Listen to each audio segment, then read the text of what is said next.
Picture two men, same age, 54 years old, same neighborhood, same kind of house, same salary for the last 20 years. Today, one of them is sitting on a porch with a glass of lemonade, no alarm set for tomorrow. Account balance sitting comfortably at $1.1 million. He retired at 58. The other one is still at his desk, 63 years old, stressed, calculator open, trying to figure out if he can afford to stop working in 2 more years, or if it'll be 5 or 7. He's not sure anymore. Same starting point, same income, completely different endings. And the thing that split them apart? It wasn't luck. It wasn't a stock tip. It wasn't even how much they made. It was what they did and didn't do in their 50s. Because here's something nobody warns you about when you're 45, staring down the back half of your working life. The decade between 50 and 60 is the single most financially powerful window of your entire life, and most people waste it. Not because they're careless, not because they're irresponsible, but because they didn't know what was actually at stake. This video is about that window, what it means, what happens inside it, and the quiet decisions that separate the people who retire free from the ones who never really get to stop. Here's the thing most financial content gets wrong about retirement planning. It treats it like a math problem you solve in your 30s, then coast through. Start early, invest consistently, let compound interest do its magic. Done. And yes, that's true. Starting early matters. But here's what nobody tells you. The people who start late can still win, and the people who started early can still lose. It all comes down to the 50s. A study from Vanguard found that households between the ages of 55 and 64 hold more than 35% of all retirement wealth in America. 35% in a single decade. Think about what that means. The 50s are where wealth either gets built or quietly dismantled. And right now, the average American at age 56 has roughly $185,000 saved for retirement, which sounds okay until you do the math. At a safe withdrawal rate of 4%, that's about $7,400 a year. Add Social Security, and maybe you get to $25,000 annually. That's not retirement, that's survival. So why is this happening? Why are so many people who worked hard, people who weren't reckless, arriving at the edge of retirement and realizing the numbers just don't work? There are 7 specific reasons, and most of them start showing up silently in the decade between 50 and 60. The false safety of peak earnings. Your 50s are almost certainly the highest earning decade of your life. Salary is up. Kids might be out of the house. The mortgage is mostly paid off. For the first time in years, there's breathing room.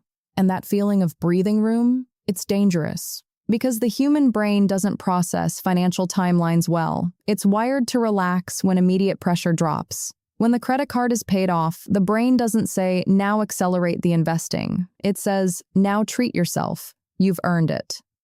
Research from behavioral economist Shlomo Benartzi found that people who receive a raise almost always increase their spending by nearly the same amount.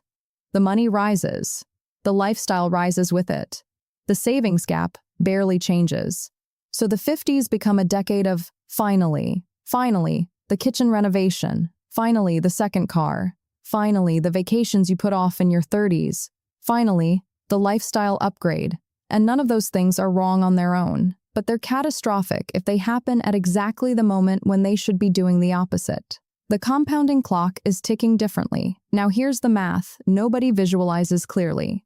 At age 25, a dollar invested has 40 years to compound. At 8% annual returns, that dollar becomes roughly $21. At age 35, that same dollar has 30 years. It becomes $10. At age 50, you have 15 years until the typical retirement age. That dollar becomes $3.17. But here's the part that matters most. At age 50, you typically have the highest earning capacity of your life, which means the dollars available to invest are larger than at any other time. $2,000 a month invested from 50 to 65 at 8% returns is $693,000. That same $2,000 a month from 55 to 65, $366,000. 5 years of hesitation costs you $327,000. Not spending money, not losing money, just waiting. The 50s aren't when compounding stops working. They're when the decisions you make finally have weight behind them. in both directions. Trap 1. Helping your kids at the expense of your future. This is the most emotionally difficult one. So let's start here. A Merrill Lynch study found that parents over 50 spend an average of $500 billion a year supporting their adult children, paying rent, covering car payments, helping with student loans, funding weddings. $500 billion, flowing out of the most financially important decade of the parents' lives into the lives of people who have 30 or 40 years left to course correct. There's a version of parental love that looks generous, but is actually a form of financial self-destruction. Your adult child can recover from a hard year. You cannot recover from a depleted retirement account at age 68. The most important thing you can give your kids in your 50s isn't money. It's the security of knowing they won't have to support you in their 40s. Trap 2. The house upgrade that resets everything.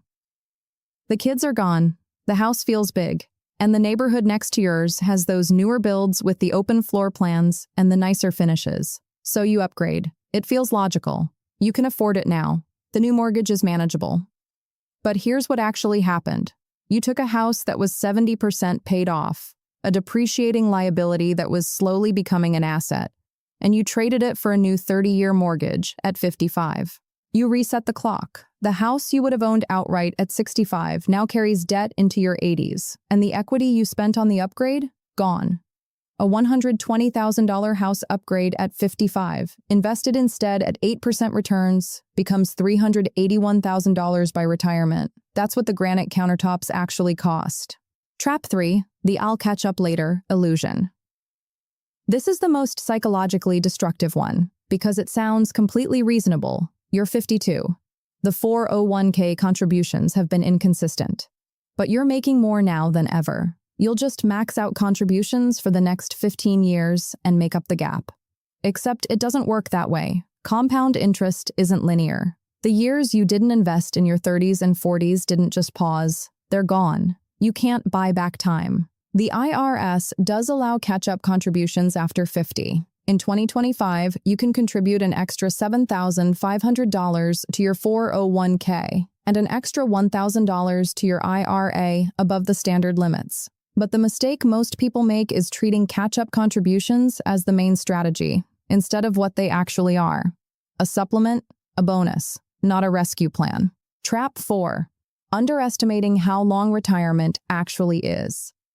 Here's a number that reframes everything. If you retire at 62 and you live to the average American life expectancy of 79, your retirement lasts 17 years. But that's the average. 1 in 4 Americans who reach 65 will live past 90. 1 in 10 will reach 95. You might be funding a 30-year retirement with 15 years of contributions, while withdrawing at a rate designed for a 20-year horizon. The math stops working, not dramatically, all at once, but slowly, painfully. You run out of money before you run out of life. Vanguard's research shows that most people underestimate their lifespan by 5 to 7 years when planning retirement. That's not a rounding error. That's the difference between dignity and dependence. Trap 5. Healthcare, the expense. Nobody accounts for Fidelity's annual healthcare estimate for a couple retiring at 65 is $315,000. That's in today's dollars.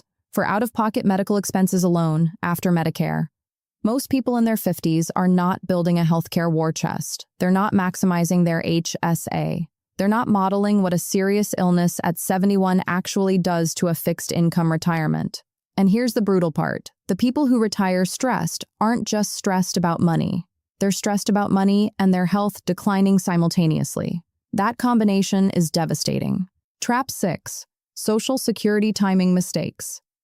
The difference between claiming Social Security at 62 versus 70 is enormous. At 62, you take a permanent 30% reduction in your benefit every month for the rest of your life.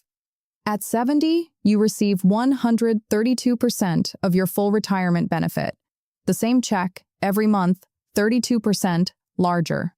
For someone whose full benefit would be $2,000 a month, claiming at 62 gives you $1,400. Claiming at 70 gives you $2,640. Over a 20-year retirement, that's a $297,600 difference from one decision. Most people in their 50s haven't even thought seriously about this yet.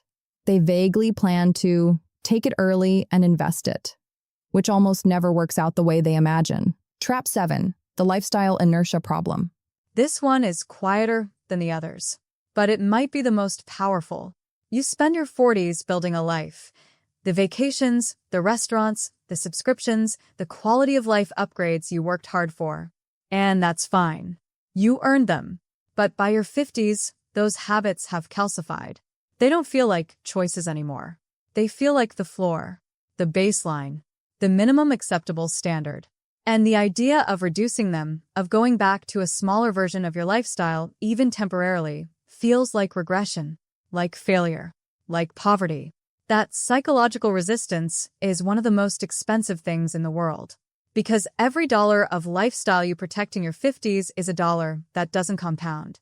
Every year you delay cutting back is a year of growth that disappears forever. The decade that decides. Here's what the data actually shows about people who retire comfortably versus people who don't. It's not primarily about lifetime earnings. It's not about starting early. The single strongest predictor of retirement security is what researchers call saving intensity in the decade before retirement. Meaning, how aggressively you saved between 50 and 62 matters more than almost anything that came before it. A late starter who maxes every available account from age 50 to 65, the 401k, the IRA, the HSA, the catch-up contributions, can arrive at retirement with between $600,000 and $900,000, depending on returns. That's not a miracle. That's math. Aggressive